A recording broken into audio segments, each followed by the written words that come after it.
No one expected much from Private Layla Arif. Fresh out of Earth's interstellar academy, she was assigned to the fringe world of Karen 9, a death world where survival rates were measured in minutes, not days. The planet was infamous.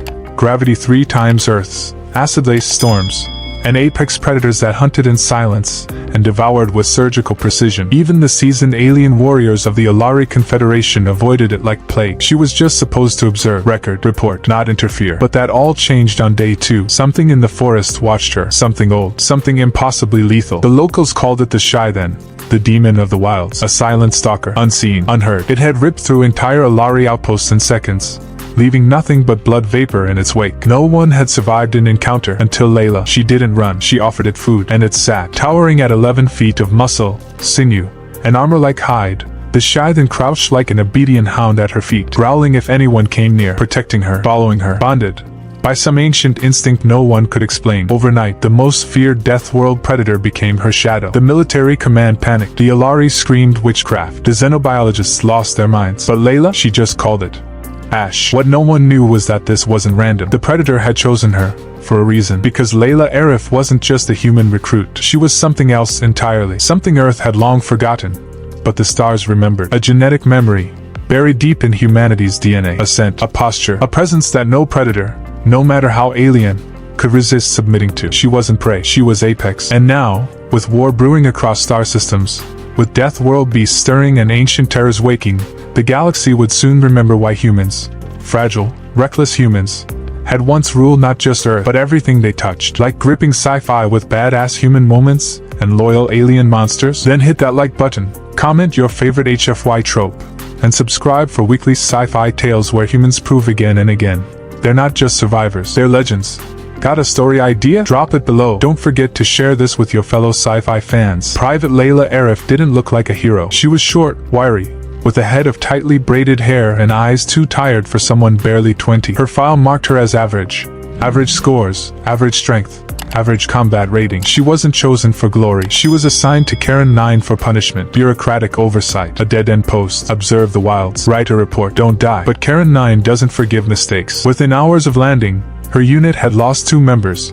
One to a burst of acidic steam, another to something they didn't even see. Their corpses were gone. Only their armor remained crumpled like foil. The jungle was alive in the worst way, pulsing, hunting, watching. The air buzzed with something wrong. They told her to stay in the safe zone. She didn't. Not out of courage, out of instinct. Something in the way the trees leaned, in the way the wind whispered, pulled at her. That's when she saw it. Ash. The creature didn't leap, didn't growl. It watched her. Intelligent eyes set in a brutal face. Claws like obsidian scythes. It could have killed her 1,000 times, but it didn't. It stepped forward, sniffed the air, and sat. She offered it her ration bar, mostly as a last gesture of peace. It took it gently. That was the moment everything changed, because the jungle stopped watching and started fearing. Her team thought it was some quirk of nature, but then Ash followed her back to base, laid down outside her tent like a guardian beast. When a sergeant raised his voice at her, it snarled. When Alari scientists tried to sedate it, it vanished and reappeared inside the walls. No one knew how. The message was clear. Touch the girl, die screaming. Layla didn't understand it at first. Why her? Why now? But as Ash's loyalty grew,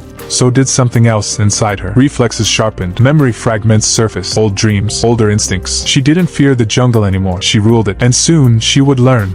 The bond between her and Ash wasn't just emotional. It was evolutionary. Layla Arif's first steps onto Karen 9 felt like stepping into the lungs of a beast. The air was thick, not just with humidity, but with something heavier, almost sentient. It clung to her skin, sank into her uniform, and tasted like rusted iron when she breathed. Around her, the rest of her unit shuffled out of the dropship with visible tension. The squad was a mix of species: 2 humans, 1 Alari tactician, a pair of Trekkan scouts, and a 4-eyed, shell-armored comms specialist from the Veil-TH race. None of them seemed thrilled to be there, least of all Sergeant Bran, who grunted and muttered about suicide postings under his breath. Their equipment was outdated, patched together from surplus and cast-offs from other commands. The environmental shielding flickered under the relentless acidic drizzle, and one of the Trekkans hissed as a drop burned through a weak spot in his armor. The mission brief had been vague: observation and data collection, no engagement, no interference. But everyone knew Karen 9 wasn't a planet for passive study. The entire surface was a death world classification Omega,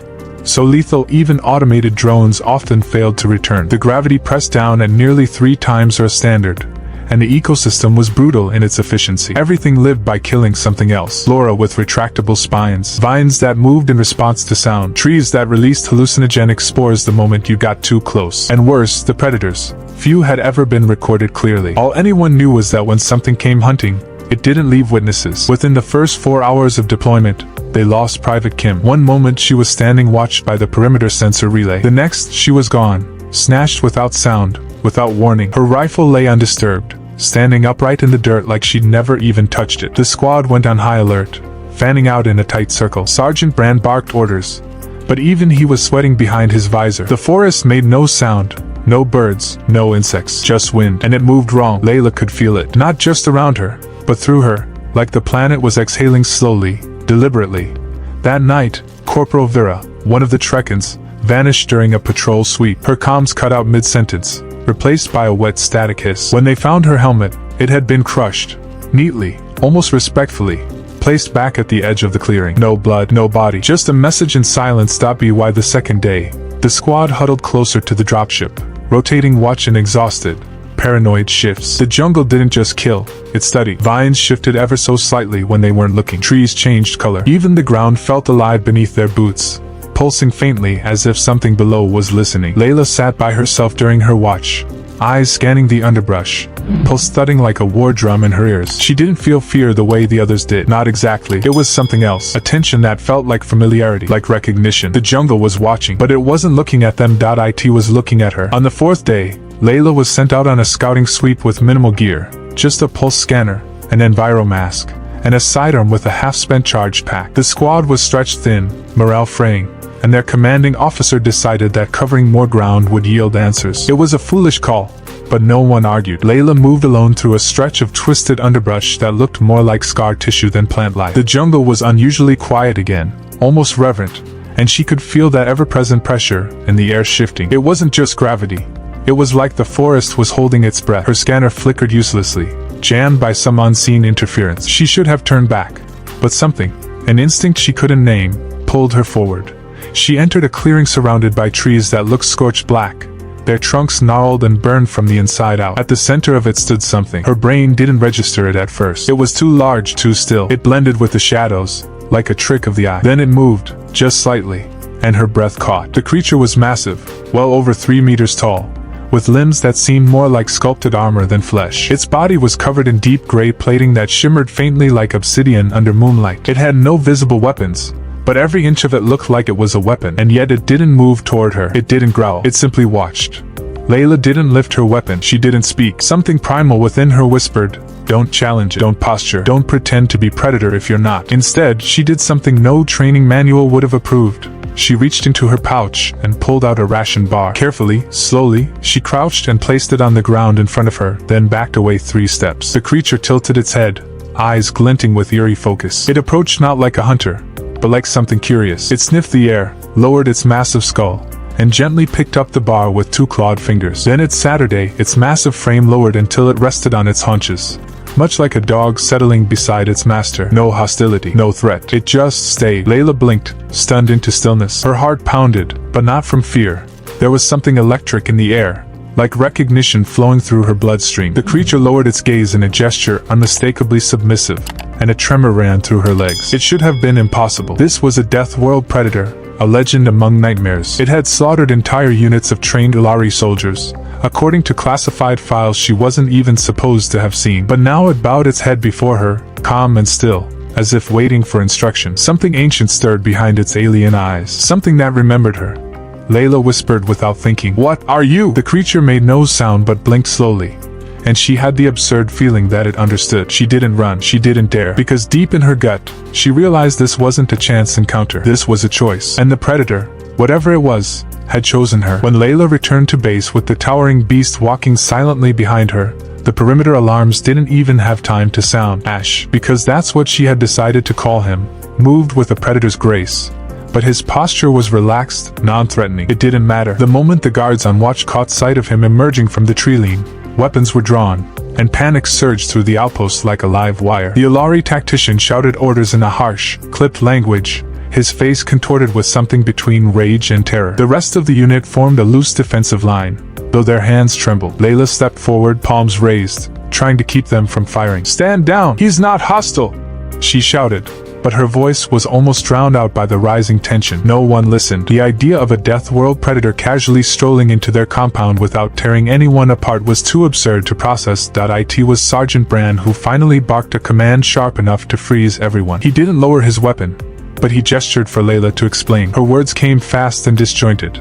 She told them about the encounter, how Ash had not only refrained from attacking but had responded to her offering and followed her back like a guard animal. Brand's eyes narrowed. He didn't believe her. No one did, but none of them dared fire the first shot. Ash remained by her side the entire time, unmoving, but his eyes tracked every hand that drifted too close to a trigger. The first time someone raised a weapon toward her, a nervous VLTH scout reacting to a sudden movement, Ash responded instantly. He didn't roar or lunge, he simply moved. One moment he was beside Layla. The next he was standing between her and the soldier, claws inches from the VLTH's throat, posture low and coiled. The message was unmistakable: harm her, and you die. The command center descended into chaos. Within hours, word spread across channels. A kill-class predator had been tamed by a human recruit. The military wanted Layla quarantined, questioned, and possibly court-martialed for breaching protocol. The Alari were more direct.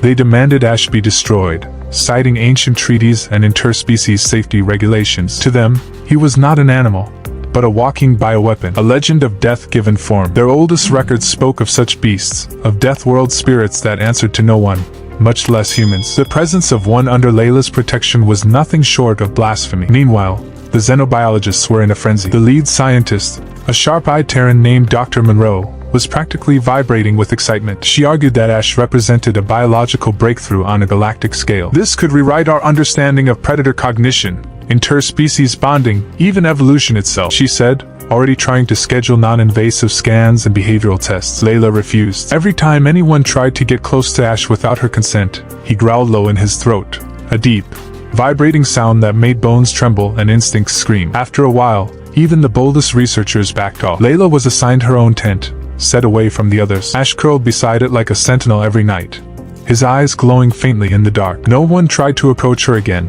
not because of orders, but because fear had sunk its teeth into the camp. They didn't understand what Ash was, or why he had chosen her. But one thing had become terrifyingly clear. Layla wasn't just a rookie recruit anymore. She was the only thing standing between them and something far more dangerous than they could comprehend. In the days that followed, Layla changed. Subtly at first, then with a clarity that was impossible to ignore. Her reflexes became unnaturally fast. She could sense movement before it happened, feel the shift in the air before a storm rolled in. Her dreams were filled with sounds and images not her own, flashes of running through the jungle on all fours, tasting blood on the wind, hearing the world in a spectrum beyond human perception. When she woke, she remembered details she shouldn't have known: migration patterns of local fauna, hidden predator dens, pressure points in alien anatomy. It wasn't knowledge she had learned, it was remembered, like muscle memory from a life she'd never lived. She didn't tell anyone. She didn't need to. They already looked at her differently now, half in awe, half in fear. Ash grew more expressive as well. Though he never spoke, he communicated in ways that transcended language. A tilt of the head, a low rumble, the way he shifted his body in response to threats. It all formed a kind of silent dialogue. When Layla would glance in a certain direction, he would follow her gaze. When she was tense, he became alert. When she relaxed, so did he. He was more than a guardian. He was attuned to her, synchronized on a level that went beyond even the closest human-animal bonds. And Layla, despite all logic, could feel him inside her mind, not as words, but as instinct. An emotional pulse that resonated in her core like the echo of some ancient pact. They were becoming something together, something the others couldn't understand. The first sign of danger came with the static. Communications across the base began to stutter. Long-range beacons failed. Drones vanished mid-flight. The jungle fell into unnatural silence again.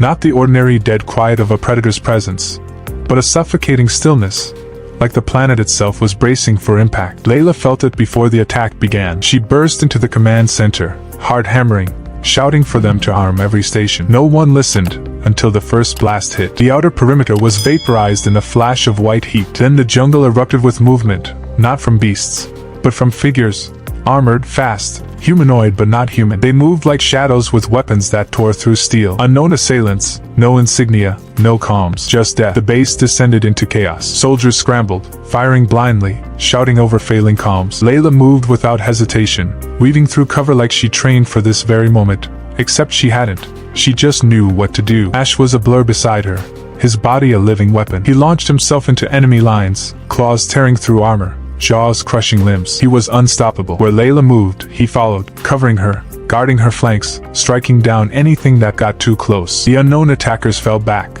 but not before inflicting heavy damage. Half the base was in flames. Several crew were dead, others wounded. But without Ash, they would have all been slaughtered. When the smoke cleared, Ash returned to her side, blood coating his hide, eyes bright and unafraid. Layla stood in the wreckage, uninjured, commanding respect not through rank, but presence. No one questioned her now. Not after what they saw. Not after she moved like a predator herself.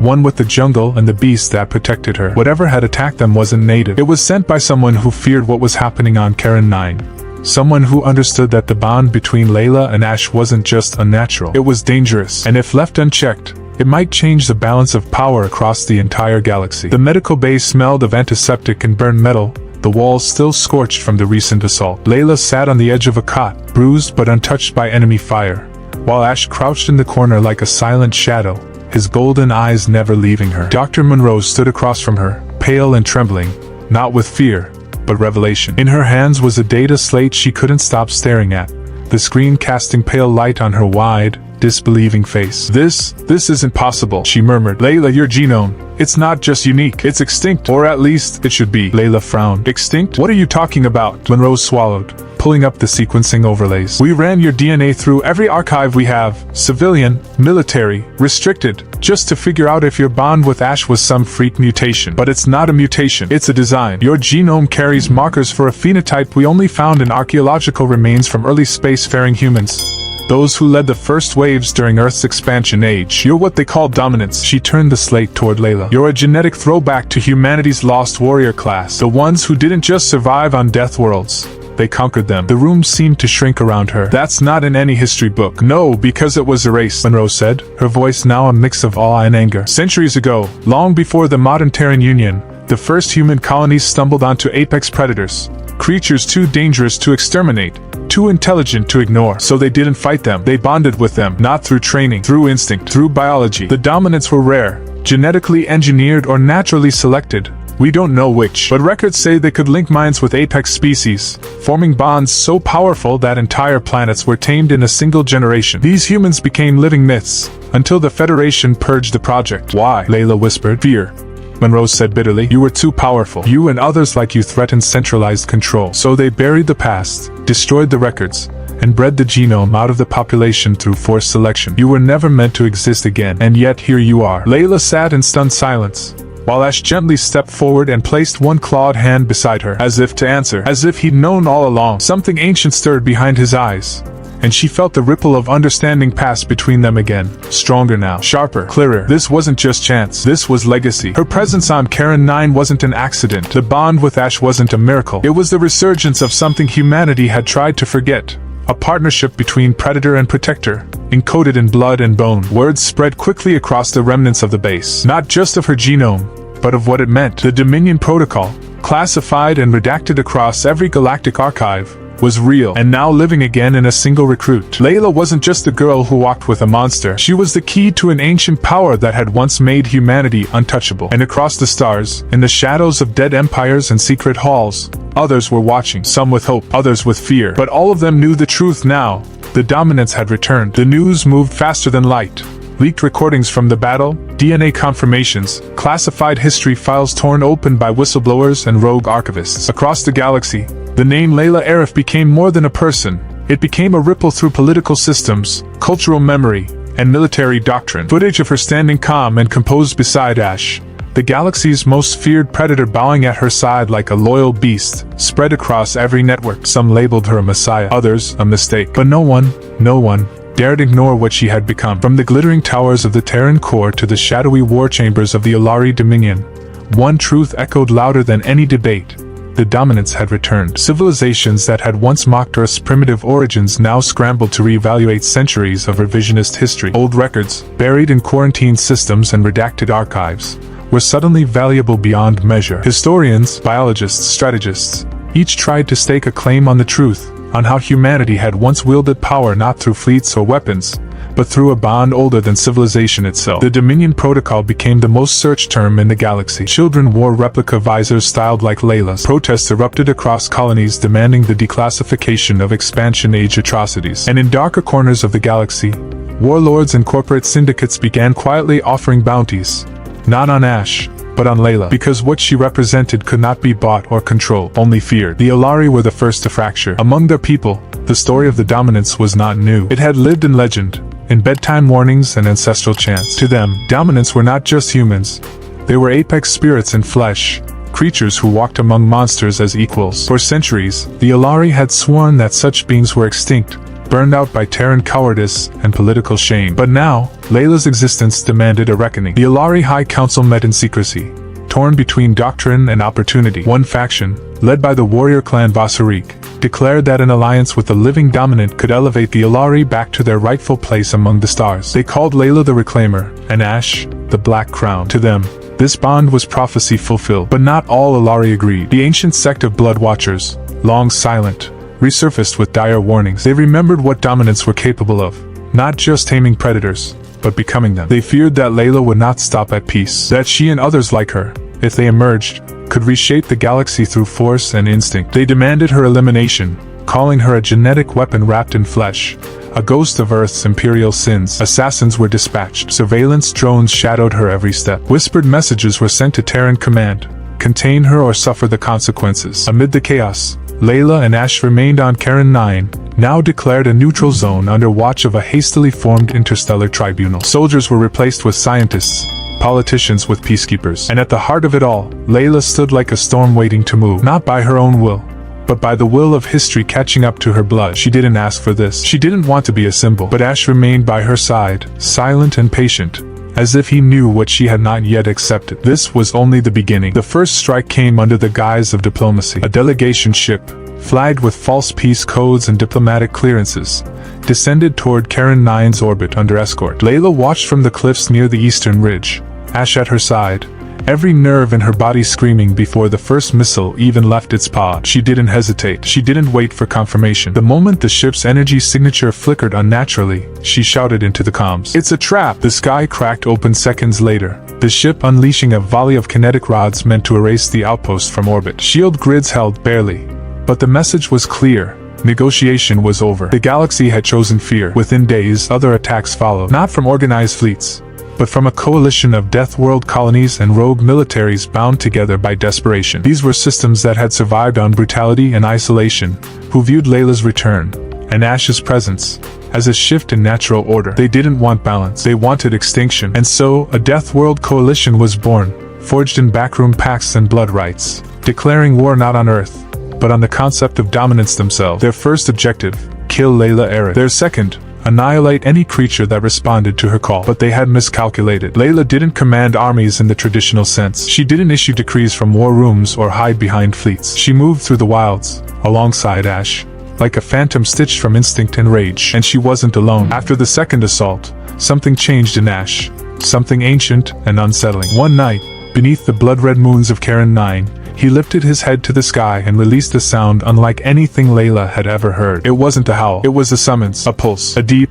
resonating signal that echoed through jungle, stone, and bone. Within days, the predators came. From the deepest parts of Karen 9's biowild zones, apex species emerged, some thought extinct, others never documented. Enormous insectoid warstalkers that moved in hive formation, massive quadrupeds with hide like obsidian and teeth like rail spikes, flying serpents that blotted out the suns. And they didn't attack Layla. They bowed, not to her alone, but to Ash. He moved among them like a warlord and a brother. And Layla, with her dominant blood humming in her chest, felt their recognition as if it were encoded in her DNA. She didn't control them. She belonged to them, as they did to her. When the coalition fleet landed for a full-scale ground assault, expecting to face outdated weapons and scattered Terran resistance, they were met instead with the fury of a living world. Deathworld predators surged in coordinated strikes, led by Ash and others of his kind, intelligent, strategic, devastating. Layla moved at the front, guiding defense squads with precision that outmatched AI generals. Every time she fell, Ash was there to catch her. Every time he weakened, she stood over him, shielding him with her body. They fought as one, not human and beast, but apex and apex. The galaxy watched in horror and awe as Deathworld after Deathworld turned, not against Earth, but for it. Other dominants began to surface across fringe systems, their dormant genetics awakened by the broadcasts of Layla's battle. Ancient instincts long buried stirred in bloodlines forgotten by time. Humanity, once feared for its machines and politics, was now feared for something far older, the ability to unite what should never have been tamed. And at the center of it all stood Layla and Ash, symbols of what had returned. Not just a forgotten history, but a future no empire had prepared for. A future where the deadliest creatures in the galaxy didn't just serve humanity, they followed it. The war raged across star systems like wildfire, uncontrollable and unstoppable. What began on Karen 9 spread to jungle moons, lava-choked worlds, and frost-covered spheres where no human had walked in centuries. Layla led from the front, not through orders but through presence, her figure now recognizable across every battlefield as the one who ran beside monsters. Each planet they defended became another stage in a growing myth. Layla Aerith, the dominant, and Ash, the first apex, turning deathworlds into strongholds. The predators didn't just follow anymore, they organized, adapting strategies, recognizing commands through silent gestures and emotion-bound impulses. Layla was the bridge between them and humanity. She no longer feared her instincts, she trusted them. Her transformation was complete. The woman who once hesitated before her first drop mission was gone. In her place stood a warrior bound not just by blood, but by legacy. Her movements on the battlefield became more than tactical. They were ritual, something embedded in the ancient code of the dominants. She could feel the flow of battle before it began. She sensed life, death, betrayal, even ambushes through the pulsing awareness she shared with Ash and, increasingly, with the other apexes. Some of them began forming bonds with humans now, tentative, uncertain, but it was happening. The old world was rising again, but not all accepted the return of that power. In the final stage of the war, rumors began circulating of arrival. An alien dominant, born not of Earth, but from a divergent evolutionary program on the planet Sci-Fi, where another ancient race had once tried to master apex bonding. The subject was known only as Veilzar, a humanoid hybrid of Alari and something far older. He had bonded with a being the Terran archives could barely classify, something serpent-like and shadow-bound, capable of phasing between dimensions. Where Layla represented harmony between human and beast, Veilzar embodied domination. His bond was not of respect, it was of control through fear and pain. His predator didn't follow, it obeyed. The final confrontation took place on the twilight world of Ceres 11, a collapsing terraformed planet with gravity spikes and magnetic storms. The Deathworld Coalition had made their last stand there, fortifying a citadel powered by planetary vents and shielded by black market tech stolen from dozens of species. Layla led the charge with Ash at her side, both cloaked in battle scars, both shining in the eyes of predator and soldier alike. As her forces breached the citadel's core, Veilzar descended, wreathed in black mist and accompanied by his monstrous serpent, its eyes gleaming with unnatural hatred. They met on a jagged ridge, while the armies clashed below, predator versus predator, dominant versus dominant. Veilzar mocked her, called her a relic of a failed experiment. He spoke of taming the galaxy through submission, of using fear to crush resistance. But Layla didn't respond with words. She let the bond speak, let Ash growl low and deep, a sound that vibrated through the stone beneath their feet. The final battle was not one of brute force, but of balance, instinct against tyranny, symbiosis against coercion. In the end, Veilzar's power faltered. His serpent turned wild, breaking the unnatural leash he'd bound it with. Layla stood firm, hand on Ash's back, her mind open,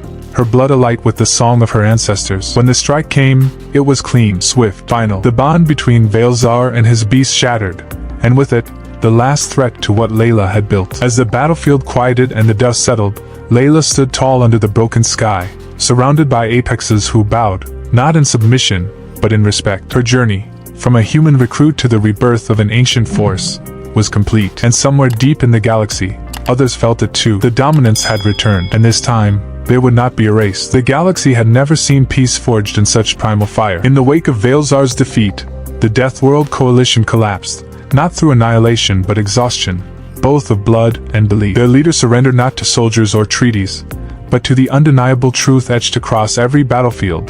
The old order was broken, and something new had taken its place. The predators of legend now walked in harmony with humans, not leashed but respected, not feared but followed. From the ruins of war, representatives of dozens of systems convened, some reluctant, some desperate, others simply curious. What began as whispered negotiations became something far greater.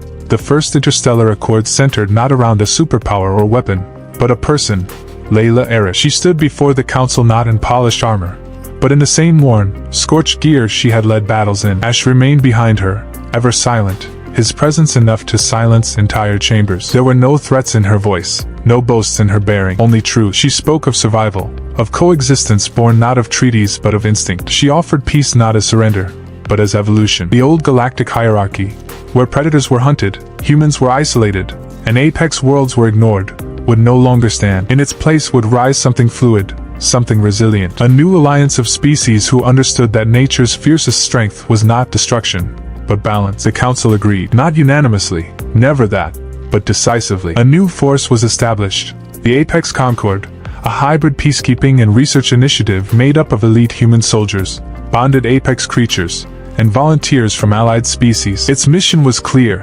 prevent another war, protect Apex ecosystems, and investigate the buried legacy of the dominance. And its leader could only be one person. Layla didn't seek the title, but she accepted it, not out of pride but duty. She knew what her presence meant now, what her bond with Ash had reignited. The past had returned not as a shadow, but as a torch. Ash never left her side. Others asked why he stayed, what kept a creature of his intelligence and might bound to a single human. But those who had seen them fight, who had heard the unspoken silence between them in battle and council alike, understood. Their bond had surpassed even the ancient instincts that first connected predator and protector. Ash wasn't just loyal. He was devoted, not as a beast to a master, but as a partner to the only being who had ever truly understood him. Where she went, he followed. Where she led, he watched the horizon. And when she slept, he stood guard, not out of command, but love, in the purest and most primal form. Together, they became symbols of the new age. Not rulers, not gods, but reminders of what had been lost, what had been rediscovered, and what the galaxy could become when fear was replaced by understanding. Peace had never looked like this before, and yet, to all who saw them, it finally looked right. And so, the legend of Layla and Ash was no longer just a story whispered in the shadows of forgotten worlds. It became the heartbeat of a new era. An era where humans and predators walked side by side, not as enemies or masters, but as equals bound by trust and shared destiny. The galaxy had witnessed the rebirth of an ancient power, a force that transcended fear and division, reminding all that true strength lies in unity. As stars shifted and new worlds awoke to possibility, one truth remained clear: where Layla leads, the fiercest predators follow, and together, they forge a future no darkness can undo. If you've enjoyed this journey into the heart of humanity's forgotten legacy, don't forget to like, comment, share, and subscribe for more stories that bring the wild and the wonderful together. Your support fuels the next adventure.